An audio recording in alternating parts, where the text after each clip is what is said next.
तो सवाल मुद्दा ये चल रहा है कि कई बार क्या होता है ना, कई माइक लेकर पहुंचे तो बोलते नहीं नहीं हमसे, हाँ, वो ये कि फर्रुखाबाद में चुनाव किधर जा रहा है और मुद्दा क्या हावी है। पहले तो मुद्दे पर बात करें। मुद्दा फर्रुखाबाद पर्टिकुलर विकास तो कुछ परिवहन का तो है नहीं, क्योंकि जब मैं छोटा था किस चीज का है? किसी चीज का तो हमें नहीं दिखता। रोड तो एक चलो बन रही है, अभी मुस्कुराते मुस्कुराते सच निकल रहा है कि किसी चीज का विकास अभी है नहीं। अभी नहीं है, धरातल पे नहीं। ना हमारे यहाँ जिले में मेडिकल कॉलेज है, ना हमारे यहाँ कालिंदी एक ट्रेन चलती थी। ऐसी कोई ट्रेन नहीं जो हम दिल्ली जल्दी पहुंच सके। वीकली ट्रेनें हैं, वीकली ट्रेनें से कोई फायदा नहीं है। 65 किलोमीटर की पेरीफेरी में चारों तरफ एक मेडिकल कॉलेज, एक जिला एक मेडिकल कॉलेज की योजना चल रही है मोदी जी की तरफ से, लेकिन हमारे जिले में अभी भी नहीं है। परसों करने वाला कोई नहीं है ना। चुनेंगे किसको फिर जब परस्यू करने वाला कोई नहीं है? थोड़ी देर पहले साहब कह रहे थे कि वैसा ही सांसद फिर भी चुनूंगा।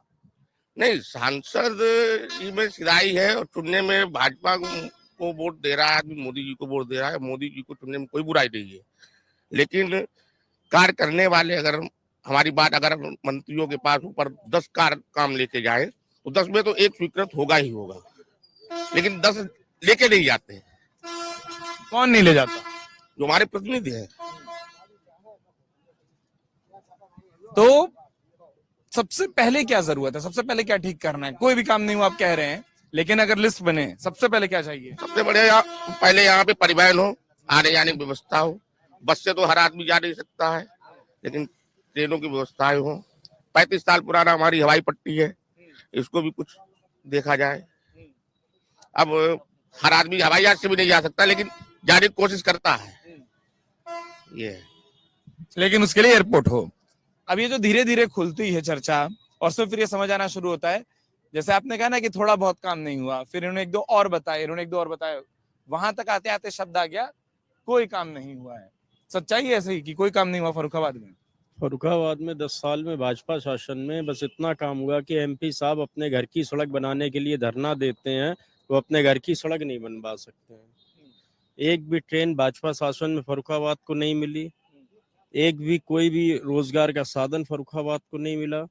फर्रुखाबाद को केवल मिले जुमले, और जुमले ही झेल रहा है। फर्रुखाबाद है क्या कि अकेला प्रदेश है, डिस्ट्रिक्ट है, जिला है, जिसमें एक भी एक्सप्रेस वे नहीं है। 3 एक्सप्रेस वे आए, सब शाहजहांपुर शिफ्ट हो गए। फर्रुखाबाद में कोई एक्सप्रेस वे नहीं है, ना किसी को कोई जरूरत है। वोट के लिए गंगा हमारी माता है, एक्सप्रेस वे के लिए गंगा में रेत बहुत, इसलिए एक्सप्रेस वे बन नहीं सकता है। तो केवल भाजपा पास जुमले हैं। फर्रुखाबाद का सबसे बुरे दौर में फर्रुखाबाद चल रहा है। तो आगे कहाँ जाएगी सियासत फिर? सियासत कहाँ जाएगी? धर्म के नाम पे, धर्म एक ऐसी अफीम है जब चटवा दो तो उसका नशा सदियों तक नहीं उतरता है। वही चल रहा है देश में, वही देश में चल रहा है। क्या नाम हुआ साहब आपका? सत्यम मिश्रा जी। आपका नाम पूछना रह गया था। राहुल अग्निहोत्री नाम है, बिरलाबाग रहते हैं जी। और 15 नंबर है हमारा सभासद वार्ड है। भाजपा ही वोट देते आए हैं। एक बार दिया था वोट हाथी पे, बस। अच्छा, काम नहीं हुआ लेकिन वोट उधर ही। गिनती नहीं होगी ना हमारी और कहीं वोट होगी, हमें गिनती भी तो करानी है अपनी। सवर्ण की गिनती कहाँ होती है आप बताइए? सवर्ण को हर आदमी की गिनती होती है, सवर्ण को बांट दिया जाता है, ऐसा क्यों? तो मतलब कुल मिलाकर वोट आखिर में होने लगेगा समीकरणों पर, मुद्दों पर नहीं। क्या होता है, क्या सियासत चल रही है, मुद्दा क्या है फर्रुखाबाद में? खूब घूमते होंगे, खूब लोग मिलते होंगे, देश दुनिया अलग जिले के, क्या बताते हैं कमी अच्छाई? फर्रुखाबाद लोकसभा की अगर बात की जाए केवल, तो उत्तर प्रदेश की तो मैं नहीं जानता हूँ। मैं एक प्रचालक हूँ बरेली डिपो का। फर्रुखाबाद में जितने भी अभी तक देखो सांसद जी हमारे मुकेश राजपूत जी मेरे बाढ़ के ही है। मैं उसी मोहल्ले का रहने वाला हूँ, फर्रुखाबाद में सरोजा नगर का। पर सांसद जी ने 10 साल इनको मिले, पर 10 साल में सांसद जी का कोई काम कहीं भी दिखाई नहीं पड़ता है। आपके तो पड़ोसी हैं, जाकर नहीं कहते? कहते क्या, उनके भाई साहब हैं, सब लोग कहते सब कुछ। नगर पालिका में तो देखो मनोज जी थे, निर्दलीय होने के बावजूद इतना काम कराया, पर उन्होंने कभी भी उन्होंने उनके पास जाकर के ही नहीं कहा। अब पूछी जाए तो उनके बाढ़ की, उनके मोहल्ला की गली ही कुछ नहीं सही है मुकेश राजपूत जी की। अब इन्होंने ठंडी सड़क पर मकान बना लिया। अब इनके मकान की वजह से वो एक पुलिया बन जाता, तो पुल बन जाता तो थोड़ा जाम की स्थिति खत्म हो जाती। अब मकान की वजह से उन्होंने पुल को ही रिजेक्ट करवा दिया। अब सुकुल्लापुर वाला बना, वो भी सफेद हाथी रोज एक्सीडेंट होते रहते, उस पर सभी सही नहीं बना। तो ये अब ये है कि मोदी जी के नाम से ही वोट पड़ेगा यहाँ पे, काम हुआ नहीं हुआ, वोट मोदी जी के नाम से पड़ेगा।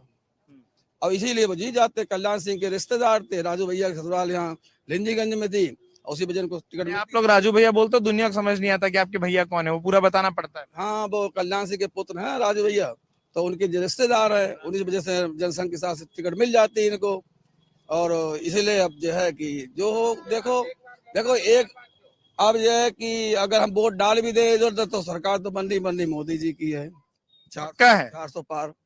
अब मेरे एक वोट ना डालने से तो सब मुकेश राजपूत या मोदी जी तो मैं प्रधानमंत्री बनने रह नहीं जाएंगे, तो सोचते चलो एक बार और वोट दे दिया जाए। अब आगे नाम बता दीजिए अपना, फिर इनके देश दीपक सक्सेना। मसला ये है कि वोट कहीं भी डालो, जाना वहीं है। नहीं, वो तो खैर हम नहीं कह सकते। हम इससे को हम सब राजनीति पछड़े नहीं पड़ना चाहते कि मैं एक राज्य कर्मचारी हूँ, और जो बात थी पेट दिल की बात मैंने अपने से बताई। अगर आप ये वीडियो YouTube पर देख रहे हैं तो हमारे चैनल को सब्सक्राइब करें और बेल आइकन को दबाना ना भूलें। अगर आप Facebook पर ये वीडियो देख रहे हैं तो हमारे पेज को लाइक करें।